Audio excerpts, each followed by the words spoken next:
Cool. So thank you very much for being here today to this little webinar, this presentation, engaging isolation, what I've learned, delivering 250 hours of webinars after the COVID outbreak with tips and tricks from my experience. But because I will make a lot of statements today, I would like first to introduce myself to give you a bit of context. So in 2000, I wrote my first large project. It was a game, literally. In 2006, I started earning a living as a Java developer. I got a lot of certifications. In 2012, I did my first internal training at IBM to my colleagues. Then 61 more trainings followed afterwards. There were 2-hour trainings for the colleagues that I had on various topics. This is how I started. 3 years after, I did my first training as an independent at a different company. In 2016, I did my first conference talk, after which 43 other talks followed, some of which were rated the best talks of their conferences. I have a website here that you can check. On that, you can find the link to a YouTube playlist containing my best talks that I gave until now. These talks, how I do them really, I extract from my trainings various parts and I condense them in just 1 hour and I deliver it as a talk. This style basically leads to a very dense content, and delivering such talks brought me this title of Java Champion. We are only 2 of us in Romania with this title and several hundreds worldwide. The point was that I was sharing real content, things that I was normally teaching, I share them in my talks, so be sure to check these talks, they are quite interesting. This year in April, I gave up my full-time job, and I'm now, that I had at IBM. After leading 7 projects and pair programming for hundreds of hours, I am now an independent, fully independent, doing training for a living. 14 years of experience and 8 years of teaching. First informally and then more formally. I wanted to give you this context because it's important to know it. When I will tell you a lot of stuff. So, more than 2,000 hours of training until now, most of them for various companies that I teach at, but recently I also started teaching on webinars for anyone, on Teachable, for anyone interested. Many trainees, 12 topics, and it's important for the discussion today. My topics are highly technical, extremely technical. Things that if you teach them as they are extremely boring, extremely dull and boring. And this was quite a challenge at some topics. After the COVID outbreak, I had to adapt and I managed to deliver 30 days of webinars. And this is what you're here for. What I've learned during these days. How did I adapt my teaching style to, this is the topic today. Well, let's start. First of all, number of participants, 12, 20. If you take less than 12, oh, okay, wait a second, I'm just kidding. This is the most horrible style of slide you can ever imagine. So don't, this is just bullshit. I'll just throw it away. And let's start with the beginning, right? What does it take to be a trainer? In my opinion, and the trainers that I know and my friends, what does it take to be a good trainer? First of all, you have to have some real life experience. This will give you confidence in the topics that you teach. This will allow you to hint about best practices and common pitfalls your audience. This is super important. Then you should be comfortable explaining stuff in an informal setup, meaning to your colleagues, to various brainstorming sessions and so on. Mandatory, informal. But then you should also try a bit of public speaking, maybe some internal tech talk in your company, or a brown bake session, or maybe some community meetups and then a conference. There are a low-level conference, like for example, Code Camp, which is quite a good quality conference, but it's free. There are a lot of speakers making their debut this way, right? But leaving aside this, the most important attribute you must have as a trainer, you should hunger for learning. You should literally love to learn.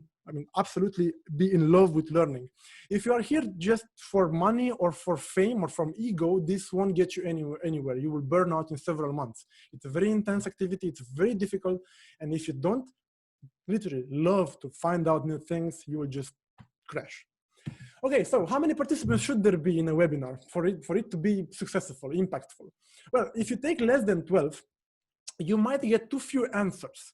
And if you feel you get a few answers, what will happen is that you will avoid asking further because you will feel awkward. That silence that's there, it's awkward, you know, it feels strange. So less than 12, I found that gives me too few interaction. More than 20, however, people might think they're not important. They might think it's not for, I mean, I'm just one guy in the crowd. That's what they might think, and it's bad. Every one of them should feel the training is exactly for them individually. Furthermore, you won't be able to adjust the agenda to fit their needs as well as for a smaller group. Right? It's hard to find a common denominator if there are 40 people joining. However, it's super important to ask not only how many developers, but how many projects are there. Ideally, if there are 2 or 3 projects involved, then it's good. But if there are 7 projects, then it's very difficult to talk a language that everyone agrees in and handle and tackle the problems that all of them have. However, I will take even more than 20 if the attendees are more experienced or very highly motivated to learn. I suppose they are starting a new application with some framework they don't know, with Spring, or just aren't familiar, right? That's the perfect kind of setup. Or they want to improve their legacy code. Okay, then I need to teach refactoring. So they are really motivated to learn. If they are motivated, you can take more. By the way, if you ever do open webinars or internet for any people to join, the average attendees are highly experienced. So if you do it for people on the internet, random people, it's important to target the higher level.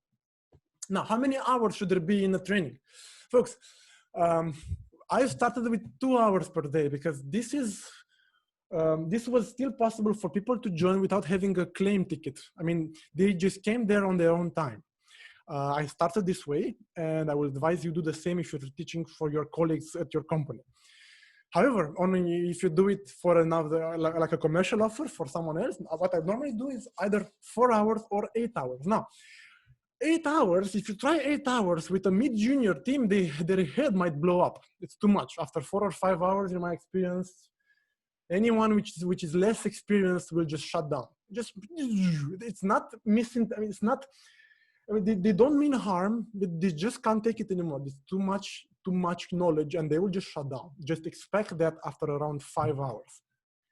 However, if you do 4 hours per day, this means twice the number of days.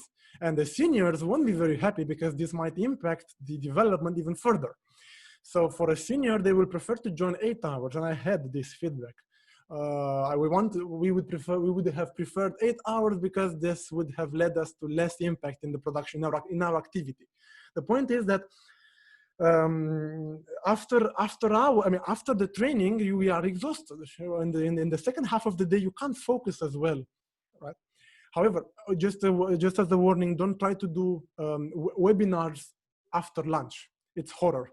People would just, I mean, if they come to your webinar with stress, with the daily stand-up in their head, with the bugs, with the features they weren't able to finish until the start, they will be already exhausted. You don't want an exhausted audience. So don't ever try 4 hours after lunch. Prep call, it's mandatory so you need to call to discuss with several of the leads of the people that you will teach. You need to talk with them and to then fine-tune your agenda, but most importantly, to learn more about their context. Super important. You have to know if they are on a legacy code, or if they are migrating to microservices, if they have problems with unit testing, you need to know this stuff beforehand. You need to know the component of your group, how experienced they are, if they are polyglot, I mean, people which don't know Java but know other languages. I don't know. These things you have to know beforehand. At this moment, I need to confess something, and I'm really sorry. When I announced this event, I wanted to build a webinar, an interactive webinar in which you could interrupt me at any moment. By the style that I started, it's clear that I build a talk.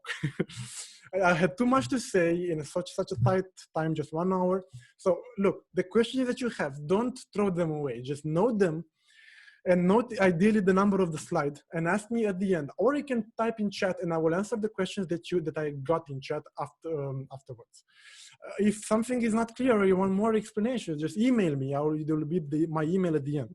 So don't be, let me talk now and we'll discuss afterwards. If I don't have enough time, we will do it over email. But please note down your questions or remember those questions. The slides will be publicly available afterwards. I will publish them on my social media platforms. The three. I will share it all with you at the end. There we go. How do we create a slide deck? How do we create slides? Simple, apparently simple question. Let's first conceive a slide. And now, how do you do it, really? You have to teach some topics. So I will assume you already have some experience with that topic. But you need the skeleton, the main topics that you'll cover. You can take these chapters, as I call them, either from the table of content of some reference book or from the agenda of another training on the same topics. Come on, you are not the only one teaching that topic. So Google around a bit and see what others are teaching and maybe start with their top level items. But then, don't copy the full agenda. The little detailed points beneath each chapter you should squeeze from your own brain. Don't copy paste full agendas and don't try to teach on someone else's slides, although this might be tempting at first. And I did it myself, I admit. It's very hard to follow the mind flow of the one who created the slides. I mean, you could survive, but it's not as efficient knowledge transfer as you would have if you create your own slides to mimic your discourse and your mind map. So super important, create your own agenda, the detailed points, right? Then after you have a bit of idea of what you'll be talking about, go ahead and play a bit around, experiment. If you are teaching programming, then you should code, right? Just play around with the concepts, play some exercises, develop the live coding exercises. Just do it right now after you've identified the little points. Do Google around, research a bit about the topics that you will teach, even if you are very, very opinionated about a certain topic, even if you are a very big fan of domain-driven design. I don't know, I'll give an example. Just Google a bit around to see counter arguments. Maybe you will even find something which you didn't know. So Google around and prepare the stuff, but still, don't be afraid that someone will counter you during your webinar. Don't ever be afraid of getting a question. We'll get to the questions soon. It's a very important topic, but still you have to do your homework and research, especially if after a training, or during a training, someone raised an idea you weren't aware about. After the training, you need to Google this up completely. Up to this point, I will advise that you will stick to a plain text format, Notepad, right? Notepad. And look, I will even show you my Notepad. This talk itself appeared this way. And this is, where are you? This is actually what I had just before I started creating my slides. It's easier to change. While the agenda is not yet settled, it's way easier to change the Notepad than adjust the slides, right? By just reordering something, I can take a topic from here and put it here because it depends on another topic that I need to cover first. So do it in Notepad first, and after which you start creating slides with bullets at the beginning. And there you are shooting bullets from your PowerPoint to the brain of your trainee. What will happen, right? The point is, bullets are not very brain friendly. But first, let me tell you a story. Once upon a time, there was a problem that you had to solve. If you lower your voice and you make it seem like a story, all the audience enters this mindset of accepting knowledge. It's something embedded in our childhood, something deep in our brain. If you tell a story to someone, that guy will trust you. This calls back memories and will get your audience into a feeling of accepting everything. And you want them relaxed in that feeling of listening. What I mean here is that you need to move from bullets to a story. And this is not easy at all. The only way to do it, really, is to read your presentation many times out loud in plain voice. Don't try to read it in your mind. Never. It doesn't work. In your mind is incomplete. We'll skip parts. Will not link ideas. Nah. Read it out loud. Maybe tell it to someone else. But maybe if it's the fifth time you rehearse it, perhaps you will read it out yourself. And actually, that's a milestone you need to check. The moment in which you are super comfortable talking to yourself. Some people might think you're insane. Okay, so there's a problem, but that's the secret ingredient of any successful speaker. You need to talk to yourself hours. And if I would count, I think there are hundreds of hours of speaking myself. It's fundamental to do that. This is the only way to convert a story into a to convert from bullet to a story. I will explain further. But first, let me compare a bit a story, a webinar, with what a pre-recorded video might give you, because that's the decision many people involved in selecting trainings face today. Maybe some of you are even, I see one of you who is part of the HR looking for teaching, for learning in this unprecedented times that we live in. The problem is that you will have to decide, should I buy licenses for plural sites to my employees, or should I go for a webinar? Well, it's a tricky question, because the pre-recorded, the sad truth to start up is that less than 5, I have 2 clients that have tried buying licenses for their employees. Less than 5%, one of them has less than 1% employees actually used these licenses and watched some video, some course on these platforms. This is the real truth. It's boring. It's boring to watch the concepts on this platform, especially if you already have some experience, which is actually the case. You all normally know something already about unit testing, about clean code, about Spring. You already know something, so you need to fill the gaps. But if you look at the pre-recorded video, this will take you from bare scratch. That's okay if you learn something from day one. For example, if you convert Java to Angular, it might be a good idea to go for some pre-recorded and teach Angular from scratch. But very often, however, these get underused. Now, a webinar and a story is actually a guided learning. It's super highly time efficient. I mean, the attendees are taken by the hand and walked through all the concepts they need to know. Whereas the pre-recorded video is a self-paced, non-directed study, which requires that you have a quite clear agenda for the student to be able to browse to that agenda. It's fundamental to have a very clearly defined agenda and sliced up topics. Now, a webinar, on the other hand, is a story. And the bare fact, in my case, my attendees, only less than 20%, actually 15% of them actually opened the slides after we finished the training. I know that I would like to open the slides 100% of them, but this doesn't happen. They don't have time. They have to recover some work, the delays that the webinar caused for them, and they won't ever. Maybe after several months, but at first they won't look again. So the point of your slides is to be a support for your discourse, to provide the audio visual for your story. Now, your ideas in your slides should be as concise as possible. Very, very short ideas. I mean, words, no verbs, avoid putting, remember the first slide that I showed you? Sorry for a second. The first slide I showed you with the phrases, this was impossible. I mean, if you put phrases with verbs, with a lot of words in front of your audience, they will keep focusing, they will focus on those words, not on your speech. You want them to focus on your speech, you want your full focus in order to direct that focus to the most important topics, right? If you put words, they will start reading immediately, right?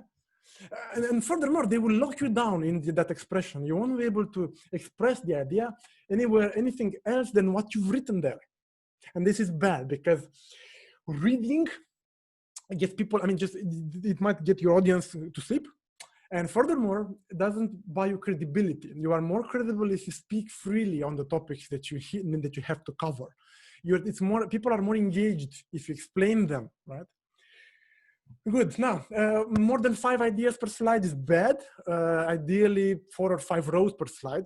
Try to use less fonts than you be tempted to, 2 fonts at most. And careful, red doesn't go well with blue, for example. Now, normally you would start indeed from bullets, but then at the bare minimum that you can do, like I do in this slide, you see, this is progressive reveal. This is the first level of animation, and already has a dramatic impact on your audience. So progressive reveal is the first animation you want. I mean, you want to deliver the content with your spoon to your audience. You don't. If I would have started discussing this slide like this, you would be reading from this. You won't be able to focus as well. So the first level of getting their attention to focus on one topic is to show them one by one the points. Now, so progressive reveal, but then if you ever want to build the talk, a great slide deck for talks, then you would need to move from bullets to slides, meaning one bullet should become a full-fledged slide. This is mind-blowing. This is completely incredible. Each bullet deserves its own slide. And if you have a slide covering that idea, a full slide for one single idea, then you can put their animations, right? Meaningful. Don't just shoot animations on your audience just because they are cool. No, every animation must have a meaning. For example, in this case, look carefully. This is the progression from bullet to slide. It's a progression, which also reveals the intention. So every animation that you put should have a meaning. If you can't know, if you don't have, and it takes years to feel these animations. So at first, just stick with progressive reveals. So honestly, it's enough for meaningful animations. But then you can use diagrams, images, videos. These are far better than words, than written phrases. Now, if you go with images or videos, you can even try to put some analogies in there for them to remember better the concepts that you've covered. Because what I teach, for example, is very boring, right? Just teaching design patterns. If I would describe the design patterns as in books, people will get asleep in 5 minutes. So I use analogies. So when I teach observer pattern, which is quite a tricky design pattern, I will put this image for them. And I'll leave you several seconds to get it. Okay, if you are from Eastern Europe, then you know perfectly well what this is. This is the lady that looks at the window and knows everything that happens in the neighborhood. The connection is that she might notify the interested parties of any event, of any interesting event happening down there. So it's a very simple analogy which gets people also to smile, but also real stuff to get them into the proper mood. But careful also with multicultural audiences. I had to put this in place because, yeah, in US, or they don't know about what we do here. So very careful with these analogies, especially if you deliver training for multicultural. Very, very careful. You might actually screw it up completely. Like I did during my last O'Reilly live training, I made a reference to a cow, without knowing, without being aware that in India, cow is a sacred animal. So I think India. But the point is, I got observations based on this, so you can do real big mistakes with these analogies. But still, try them out. Just a real example, a story without bullets. Now, my presentation style dramatically changed after I submitted the talk to the J-Point conference, the largest Java conference in Russia. It takes place in Moscow. And the speaker team there had the amazing offer of hearing me out while I rehearse, right? Commenting, I mean, providing me feedback. Amazing. This dramatically changed my style. At the beginning, the slide that I submitted to them had 31 slides. After I got their feedback, I refactored completely the presentation and got 101 slides. Triple the number of slides based off the idea that each bullet should become its own slide. That's the point. But this is only mandatory for talks, my friends. If you are doing this for a presentation, it's not necessarily. Bullets are quite fine as long as you don't put too many like I did here, and as long as you reveal them progressively. Right? And by the way, this slide here, you know what it denotes? It smells like fear. I was afraid back then. Look, small images, this corporate template, which is completely useless, weight spice from your, then this what the, no, horrible slide. Honestly.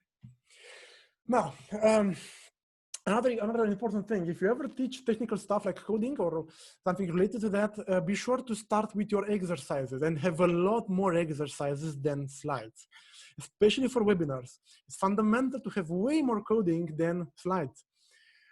People learn this way.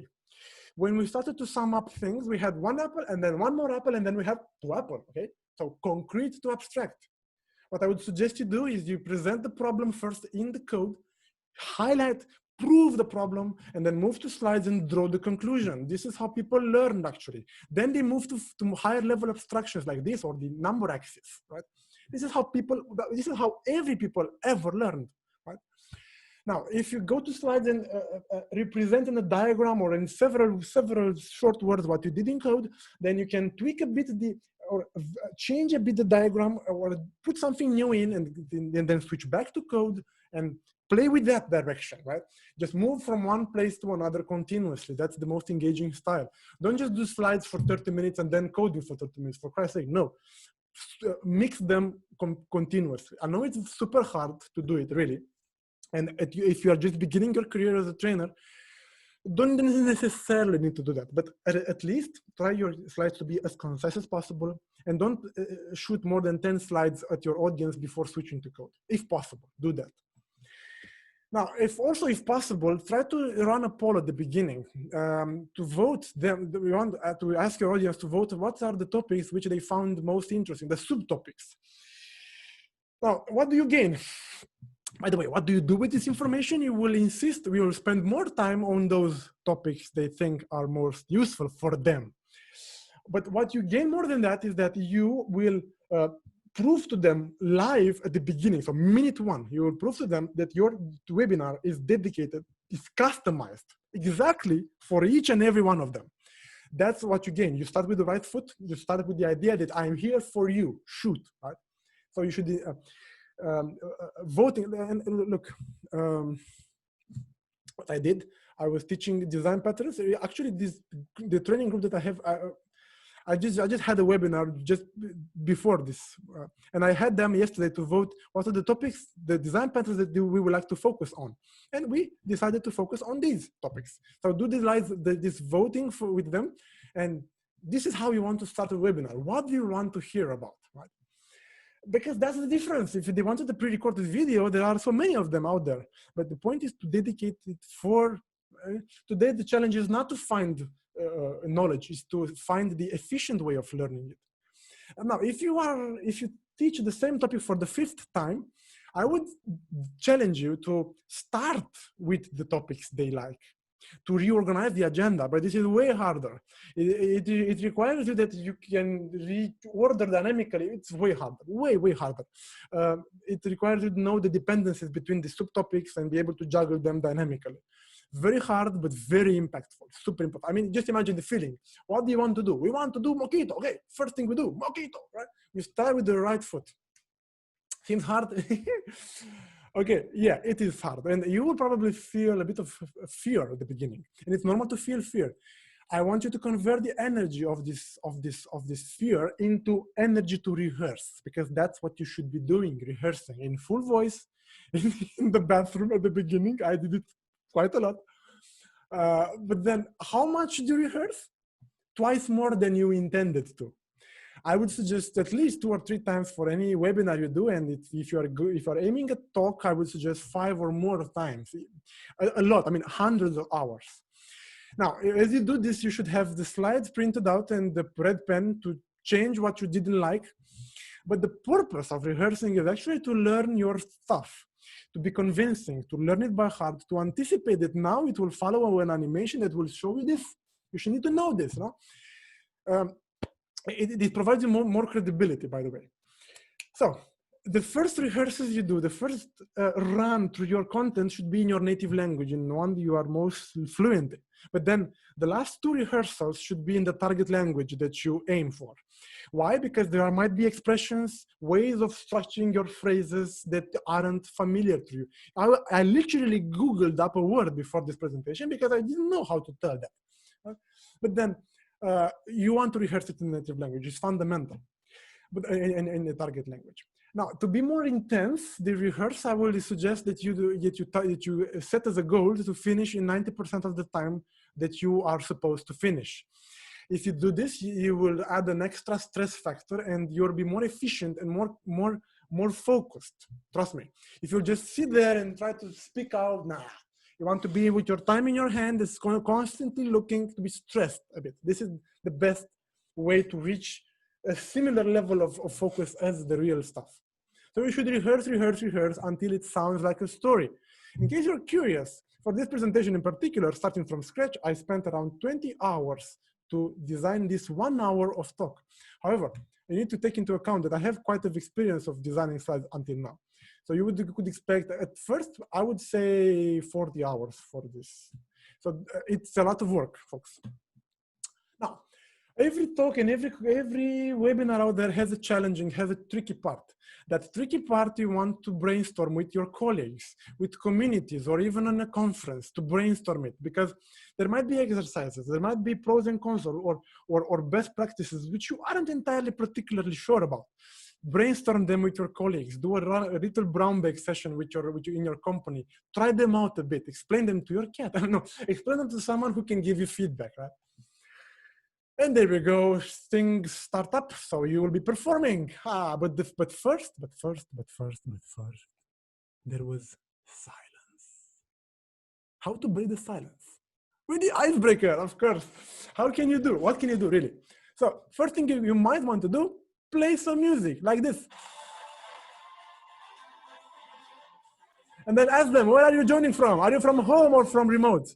It's very intense way, but you need to be warming up before your webinar in order to be continuing in this space. You need to do some push-ups, do something before you start the webinar to be alert, right? Then you might, then you would like to know their number of years of experience. And I know a number is not relevant, but you might want to monitor the seniors for confirmation about what you're talking about. Although you might be very convinced of what you're discussing, maybe this is not applicable for their context. So you want to keep a close eye on the seniors. And I would normally mark my seniors. I will tell you. But the point is, have an eye on the seniors. This is many things that we discussed today are also applicable for an in-house training as well. Very little is different, really. Then your last brainstorming, that's a good question to start with. What was the last technical discussion you had with your team? It's a very good way of getting them into thinking, right? To discussing, debating stuff. Super interesting way of starting. Then also ask them to bring a pen and paper and take notes. And at the end, show them your notes to you. Even if it's a drawing, it doesn't matter. Note down. So it's important. Get them to move at the beginning of the webinar. Good. Now, hand on the heart. What are you wearing PJs right now? Brilliant question to start with. And the typical answer depends on your culture, depending on the yeah, I had many people telling me never. Okay. Now, this is another question, interesting one. What percentage of participants on the conference call might do other stuff despite their camera is being turned on? Despite, so you have your camera on, but you're doing other stuff, right? You're like Googling stuff or watching a movie. Now, interesting, and you might want them to vote. Well, actually, there was a study in 2019 about this. The link is down there. Just 18% might do other stuff if they know they are being seen. It's a psychological effect. If you know you are being observed, you won't do anything else. Right? You will just sit and watch, and it's important for you to have engaging. Right? Interesting. Now, another thing, you might try to have them to do a virtual tour. For example, I'm sitting here, I'm under a parrot, for example, and there's a giraffe next to me. So I'm in the kids' room, by the way, right? So you might want them to have you a quick, it's nice, right? It just brings you closer in a way. Then show me your coffee, right? Your cup of coffee should be there with you. Prove to me that you have coffee. And you, of course, as a trainer, should go first, should be an example for this. But this only warms up, because what will follow will be terrible. It will be like, open up your camera like this. Incredible. Now, folks, the first 25 webinars that I had, 30 webinar days, I did it without seeing my attendees. It was a shitty experience. I mean, talking to yourself all day long, it's like you're mad, you know? Furthermore, not seeing your smiles and your feedback is terrible for me. So this has become mandatory for 2 weeks now, just 2 weeks, it's become mandatory. And I normally would warn my participants, get dressed, my friends. I will want to see you. Then I warn them and I say it's mandatory. The effect is dramatic. Way more engaging, twice the number of questions on a normal day. A lot of, I mean, I can see them, I can fine tune my speech to their feeling. Amazing difference. 80% of people actually turn on their camera if asked to. during a webinar. So people are still striving for social contact, even if we are isolated, right? But then 80%, this group today, it's 100%. All of them are keeping their camera on for the entire duration of the webinar, which is absolutely amazing. Okay, this was about fighting silence, but there are some walls out there which are harder to break. For example, your imposter syndrome. We'll talk about that in a second. A short hint here: be humble. No matter how proficient you are in a certain topic, be humble and open to learn. Then their ego or their skepticism, it's hard to fight. The solution here is to ask them. Respect their time and ask them. Let them explain. The seniors, let them explain. Ask them and be always attentive to their questions. There are several of them, and normally you can read their faces directly and see if they are like, is this guy smarter than me? If they're thinking that stuff, you should be asking them continuously for not only approval, but ideas and debates and so on. Then there is also another large stopper. I know many very excellent developers which are very shy, don't like speaking out. It's tricky, and I'll show you the tricks that you can do to get more questions and get them into speaking. There are quite a bunch of tricks that I've discovered. Now, about performing. First thing first, you should have very strict timing, super important, because timing anywhere in the world means respect. You should treat your audience with respect and start on time, finish on time. I mean, things should go smoothly. Care for their time is something that burdened me, that overwhelmed me, even from when I started teaching internally. Even in my first training, I was terrified of the fact that people were taking from their own personal time to come and listen to me. I was both honored and terrified. I wouldn't match their investment, really. And this is basically my main driver. This is why these trainings and webinars as you see today are so intense. I want to make best use of your time as much as possible, continuously. With time, I also found out that the sum of the salaries for the participants, plus the logistics, the stress, the HR, the finance, the legal, the production impact, the defects, the stuff that will cause that people to join your webinar are way higher than the time you invested to prepare or your fee if you are doing it commercially. But at first, you will just trade your effort to prepare for their time, which is wow, okay? So you also always need to take this into account. Your mindset should be, I am truly honored to have you here. This should follow you always. So it's a true honor to have also you here listening to me. So that's what you should be feeling, really. So you aren't allowed to waste any 10 seconds. Your demos should work smoothly. In a webinar, if your demo crashes for some reason, throw in a break. Debug it during the break and then resume with it solved. More than 40 minutes, very few adults are able to keep focused. So after 45, you need to take a break. Now, if you are doing something very funny, like making fun of some code or having something interesting discussion, you can spend 5 more minutes, but not more than 50 minutes. Now, how do you speak in an engaging way? The first thing first, they need to see you as you see me now. You need to see your face. They need to know you, to love you, to trust you in the end. You need to earn their trust. Because if they don't trust you, they will continuously look at this, is it true what this guy is telling me? You don't want them hesitating like this. You want them accepting.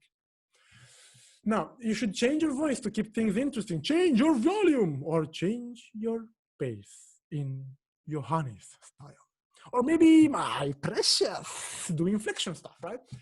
Emulate dialogue. Oh no, I didn't know that would break. And then the senior comes and say, oh my boy, you should handle those nulls more careful next time. Pretend, like in morning radio, when 2 people are discussing, this is more engaging. It was proven that this wakes up people, right? Then ask yourself the frequent question that you got. If you get a question 2 times in a webinar of the same material, make it, ask it to yourself. It buys you credibility. It gets them to ask questions. It's more interactive, wakes people up, only benefits. Now, other stuff. Do pauses. This, I personally have a problem doing, and this is one of my issues. I never pause. I know, I'm working on that. You should have pauses after complex ideas. This helps. If I see your face and you go like this, I will pause a second, right? It's super, super important. 3 seconds, 5 seconds. There are topics that for you are very easy. You've rehearsed them, but for them are mind blowing. Pause. By the way, if I normally do a webinar, I don't have this rate, this pace of speaking, of course. Normally, webinar for the employees of a company is way more relaxed. I make sure, this is about the pace. I make sure you all get the idea, I will get to the coding and ask questions and so on. But anyway, pause a second for the people to get your ideas. You note what I'm doing all the time. If you see my face now, I'm just continuously using my hand. If possible, stand up. If you feel awkward, stand down on the chair, but use your hand to speak up. Now, a pinch of suspense is always useful. And this, remember what I told you? I will tell you about how to ask questions in 10 minutes. Stay tuned. This gets them on their toes and gets them focused and engaged. Be calm. Be calm because learning is a stressful activity. Your audience, you need to realize that, is in a weird sense, continuously reminding how that they didn't know stuff, continuously reveal stuff they should have known. That's not the fact, but it's a stressful activity to accept so much knowledge and to accept that you didn't know this stuff before. So you have to induce in them to relax them proactively. How you do this? At mid-interval or when they feel they are disengaged, you should reduce their stress with some funny stuff, some video, some meme, some quotes. By the way, I'm posting such stuff on my social media constantly. Funny stuff, just to break the mind, or maybe make fun of something that you know is a pain point, right? Like code review. Oh no, someone will look at my code. Oh no, just make fun. Or use props like this. You are allowed to use stuff. I normally use a pig. This is my dearest friend. I used to pair program with this pig, and when I throw out an idea which is quite stupid, I do like this. No, just make fun. I mean, you are allowed to do this. That's an advantage. You can have, you can have a movie here going on, right? Then tools. You've noticed probably that I'm highlighting on my screen. How the heck am I doing it? For example, I want to highlight, this is the HTTPS protocol, this is the host name, and this is the URL, and this is the resource that you're requesting. Now, all of this, folks, it's called Zoomit. It's a free tool that you can use and draws on the screen on Windows. Super useful. I would highly recommend you download it and install it. If you also buy a laptop which touch screen that, like I have, you can literally draw love. I mean, you can, it's very easy and nice to the feeling. Now, also know about Windows Magnifier, especially if you want to animate stuff live, right? To focus, to get their attention in one particular part of the screen. Paint. The most complex problems we ever had, I see Christy here. Hi, Christy. In Reglis, when we worked, the most complex problems we drew on the flip chart. The equivalent, of course, is paint. Maybe you find a better tool. Go ahead. Draw, the diagrams. If there is a problem or a discussion, don't be ever afraid of going into paint and draw stuff here, right? Don't ever be afraid of doing that. Google Forms or a polling mechanism, right? This is quite useful. Look, polls, the normal poll that I do, for example, look, you should see the poll right now. I will show it for it to be recorded also. This don't need to answer, just as a sample. I will normally run this poll every break that I give to adjust the speed. Perhaps I'm going too fast for someone. Then what would they like next, code or slides? And how is the audio video, right? And by the way, please, folks, please buy yourself a wire. A wire is completely game changer. Especially the audio has to suffer. I won't let you to to answer more. But the wire dramatically improves the quality of your audio. Trust me. Okay, now focusing next, the imposter syndrome. That's unfortunately one of the main stoppers for people to start teaching. I know brilliant developers, far smarter than me, which don't teach because they feel like they somehow, in a weird sense, they aren't worthy of. I mean, they, who am I to be teaching? Now the point is, just some tips. Don't try to learn by heart your discourse. Don't try to learn phrases, or don't do a script and read the script. You could do this if you record a video for someone, or pre-recorded video, of course, right? But if it's a webinar, be live, be there with them. Because if you block in your script, if you lose your track, then it will be weird. I mean, what the heck? Is this guy reciting? What the heck? I mean, you won't be so credible. The message you want to convey is that you are a colleague of you, and I want to share what I learned. That's the attitude you must be transmitting. Don't feel smart at any moment. Don't feel you're smarter than them. Never. If you enter the webinar with this attitude, you're screwed, completely screwed. Be humble. Be humble and warm. Because even if you have a lot of experience, you might be biased. You may have worked only on several kinds of projects until now. So the keyword here is in my experience, notice how I draw your attention on a part of the screen. Nice. Good. However, confidence, I mean, you wouldn't like to go to the mountain with a guide which hesitates at every intersection. Oh my God, where should we go? Should we go in that direction? Oh, okay, let's go this direction. And the next one, oh, let's go this direction. You will be anxious. Your trip will seem a lot harder, right? A lot more difficult. Sorry. So you should emit confidence to your audience. So you have to be confident in what you're teaching, but not you should still be open to get questions or counter arguments, but you need, however, to be confident. You want your audience to be relaxed, right? And never, ever, ever, ever pretend you know stuff. It's tempting, you know? Someone asks you a question and you say, oh yeah, I know. No, I did it myself, I admit, at the beginning, but it's stupid. It's absolutely stupid. Maybe sometimes you can get away with that, but other times, I mean, I found it more important than getting away with that. I found it more important to convey this message. Do I know everything? No, but I'd love to learn it with you. I'd love to learn it with you. People are being attracted by the learning process, not by knowledge expert. I will point you to this wonderful TED Talk about teaching, brilliant talk. This guy asks his students, what makes a good teacher to become great? The point is, people are attracted not by someone who is expert, but by someone who is learning. It's very deep.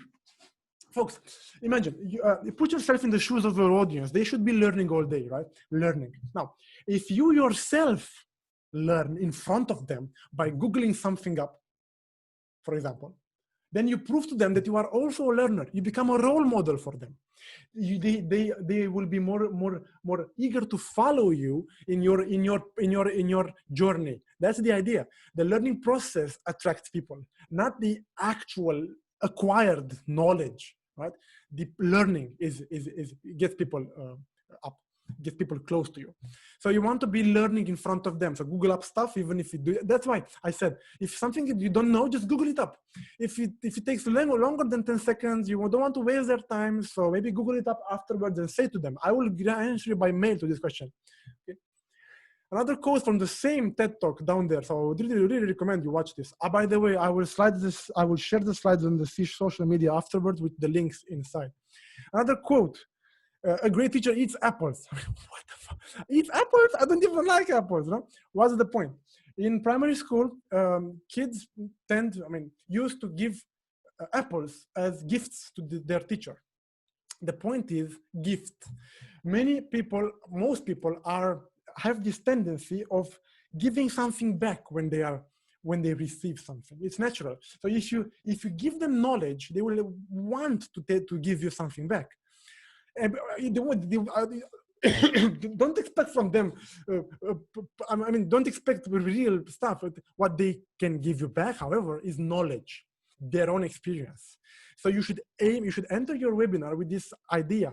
I aim to learn something from my trainees today. This is what I learned today from my trainees. I didn't know that there is how could she even show it to you? Here. This is what I learned. Let me today. Where are you? A second. Here. I didn't know about JSON unwrapped annotation. I didn't knew about it. Some of the guys just 2 hours ago, I think 1 hour ago, told me about that. I will Google it up and try to see how this fits in my. But the point is, you should learn from your trainees. Another good stuff you can do is to ask one of them to teach you something. Now, you can either prepare it beforehand or do it spontaneously. Like, show us your code, walk us through your setup. I did it last week when we discussed about unit testing, and some of them was unit testing with Cassandra in memory. And I asked that guy, show us the code, walk us through your code. Brilliant. In 10 minutes, that guy explained everything. Absolutely amazing. And now for the tough question, for the tough problem. How can you get question? How can you have them to ask questions? Because if they ask question, it's no longer a cold presentation, it's a discussion. That's what you should aim for. So I would normally beg for question. Anything, any question, anytime, no matter when, just stop me and ask me. But then, the point is, how can you do it? Either if you managed to convince them to open up their webcam, then they will be more inclined of using voice and just unmuting and speaking up. And this also is good because it brings people together. Hearing someone else's voice, it's warm in a sense, right? But if you are teaching to a multicultural environment like I do in O'Reilly or in open webinars on Teachable, then it's hard. It's hard because they might not be English native, and it's better to ask them to type their question in the chat. No matter what they do after they ask a question, they should feel safe. Even if the question is uncomfortable, even if you don't like that question, you should thank you, wonderful question, thank you so much for it. Even if it's uncomfortable and you don't know the answer, the same reaction you should have. Thank you for your question. Right? Now, the trick that I found is that I will deliver the most complex part of my content right before the break. I will tell them that, okay, it's break time, but I'm still here for questions. This will allow the shy developers, the one which are more introvert, to ask questions because they feel they are not impacting the agenda, that no one really listens maybe. And it's a great way of getting more questions. You should aim for getting about 10 questions per 4 hours. If you do it, you're a hero. So as many questions you can, the better. Another trick that I found, although a bit silly, ask any question or bring any idea and I will praise you to your boss, you. No matter how smart the idea is. Now, many people realize how silly this sounds, but still it works. I mean, it's a sort of counter logic. They will feel it's stupid, but still listen to that. It really works. Then, the main point that they should transmit is thank you for your question. That's the idea. But then how do you ask questions? How do you ask your audience something? Well, let me show you some techniques.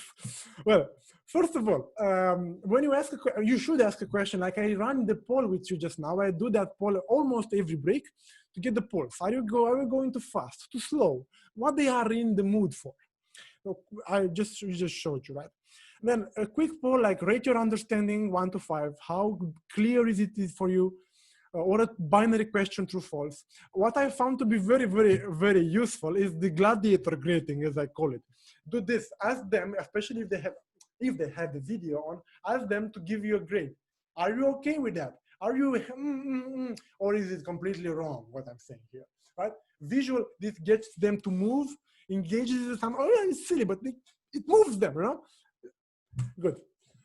Then, what do you want to cover next? Now, it requires that you have a dynamic agenda that you can switch the topics one before the other. It's hard, but I would recommend it to do after lunch when people are sleepy. Right? Just a reboost. Right? Call people by their names, but not to ask questions or ask stuff, but to praise or to recall. Remember the idea John had 2 hours ago, right? It really works. And calling out people on their names, get people attentive. Okay, oh, John, okay, he knows our names. Oh, we matter for him, right? It's very important to convey the idea that you are giving the webinar for each of them individually. And it really works perfectly today with the group, perfectly. I already know 7 of their names by heart. So another trick I found last week, come on seniors, when you ask a question, the conclusion will be, if I answer, I'm a senior. It's silly, but it gets people to speak. It's quite amazing. Now, if I would teach you in a webinar how to stretch while sitting on a chair, you will be able to apply this the next day, the next minute, right now. But technically, but the reality, the bare reality is that what you teach might not be applicable the next day. For example, if I would teach you clean code or refactoring or unit testing, this you could apply tomorrow. But if I would teach you Spring, perhaps it takes weeks, months, years, perhaps, until you actually use the knowledge that I teach you. So I would like to make my best effort for you to remember what I told you. Now, this pyramid has been highly contested or challenged. That's the word I Googled, challenged, because the percentages are not quite that, but the point is, the order still is interesting because you can convert a lecture into an audio-visual experience like I did today with you by having live slides. As I said, real-world analogies. You remember the observer? Then images and videos, but all the images and videos you put should have a message. You just put some random funny video with a cat. Don't, right? Videos should have a meaning. Right? And then diagrams. The diagrams are best if they are animated, if they are progressively revealed. So first there's a square, and then an arrow and another square, and then just animate those. Do them in PowerPoint and animate them. Another trick that I do, if I do a multi-day training, I will do the recap the next morning. What I mean is I will start the day by recalling the concepts we covered yesterday to get the concepts from the short-time memory into the long-time memory. Just to refresh, take them out of your mind and put them on the table, right? This is a technique that I also use. The demonstration, like we said, someone of you, it's better to have to start from scratch than starting from a pre-existing code sample. If you start from scratch, people will be able to focus, you will have full control of their focus, right?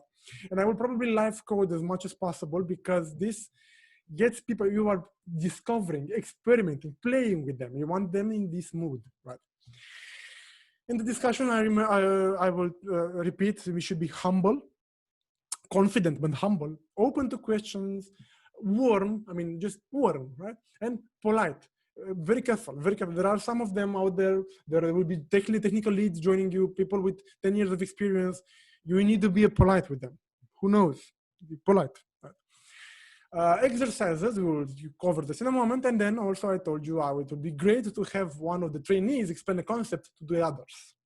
Now the exercises, of course, you learn best when you practice. How can you practice? Now, in this regard, I will fork the idea.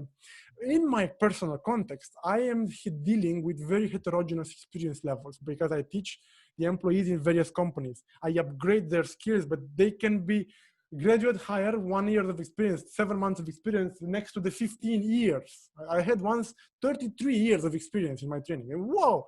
So if I first ask them to type after me, I will type something, they should repeat the same on their machine. Didn't work because those who tried to do it lost track of what I was saying. And those who didn't just got bored if I spoke less, if I reduce the rhythm, right? Then individual coding exercise will bore the seniors, will kill the juniors, right? They won't be able to, the juniors, to complete it most of the time. And the seniors, however, might get bored. To break this group into subgroups, it's called breakout rooms in Zoom. I tried it, it didn't work, I'm not happy at all, because I kept repeating stuff, it's a waste of time, plus it's hard to trace. If you ever try breakout rooms, don't break it in more than 3 or 4. 3, I think. 3 rooms, it's the maximum, in my opinion. There's also a risk that one of the particular room might block, or one of the guys there might monopolize the discussion, and that's not exactly what you want, right? Then, however, if you are teaching to a group which is very homogeneous, or you are teaching something that no one of them knows, for example, teaching Java to SQL developers, who knows, or Angular to Java, then all of these you should try out. It's most important to play with something that you see for the first time. Super important. Now, things that works for in my case, it worked to have them to match concepts. Simple question to associate various concepts. Single option, like pick one of them, or true false also works. I do this all the time. While I'm live coding, I'm intentionally committing mistakes in my code and have the audience detect the error. right? Find the bug. It's super funny because first of all, I see that they are being attentive, then that they understood what we're talking about. It's like a pulse check also, but it's also funny because they are hunting the bug, right? Yeah, I also tried with great success to pair program with some seniors on their side. What I mean, the technical leads or those which are open-minded seniors, I will 7 minutes, I will code myself, I will git push on some repository, then they will continue the exercise, or they might control my desktop. This will make the training more convincing for the rest because they would be one of them coding with me, right? I mean, I'm infiltrating their camp, really. So then when should they practice individually? That's a question that bugged me for years, really. And the final answer is outside the teaching, outside the webinar. I mean, at least if you have a heterogeneous experience level in your, you can't possibly put them to practice individually. It's a waste for some of them. It's too much for the others. So they should practice outside the webinar, before and after. What I mean here, I would normally, most of my trainings start with a mail, which gives you the pre-learning that you need to cover. Some talks that I gave, some articles that I've seen, some chapters from books.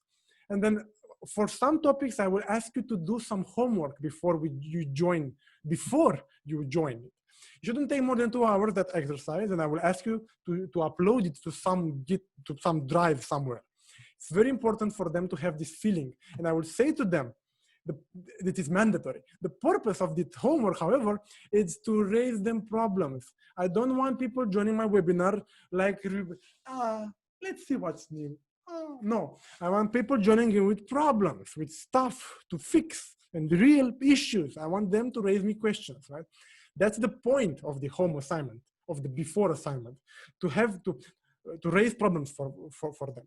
Yeah, surprisingly, almost half of the attendees actually submitted the homework. If I said it's mandatory and I send them a reminder email.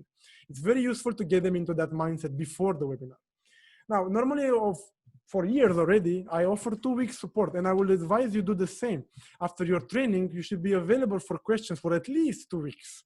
For questions, any advice on some real projects, as a sort of informal consultancy. Then I will also give them post assignments to do, but unfortunately, only 2% of them actually do a homework if it's done after the webinar. So imagine, just imagine. Okay, now recording. Sorry, it will take 5 more minutes. I'm sorry to exceed a bit the time. Really sorry. If you have to leave, it's 1 hour already. Should you record your session or not? Now, it is useful to watch the part you missed for some reason, and it's mandatory in case your audience is time zoned, right? It may be, I don't know, 6 in the morning when in their time. So it's mandatory in this case, but it's also useful for the mid-juniors to re-watch the complex parts and the explanations again. The problem with recording is that they might be less attentive, thinking that, oh, I'll watch it later. The bare fact is that they won't. That's the reality. If they think, believe it, it's recorded anyway. No, they won't ever watch it again. Trust me. The point, I mean, very few of them, 10% or something like that. So the problem with recording is that if you declare that you would record the session, they won't be attentive. There is also a problem with recording with that if this recording slips on dark places, you might get out of business as a trainer if you are doing it for a commercial purpose. Now, afterlife, you as a trainer, what do you do after a training? No. The fact is, you would, trust me, you would never reach this level of focus on a material than after the training. It's the moment that you should improve your content. Then don't take your ass off the chair for 1 hour if necessary. Improve the slides, improve the exercise. Then, exactly then. I would normally note down this proof, note down the things I want to improve at various, while I teach. That's the amazing stuff. I will gather the improvements on my slides while I'm teaching.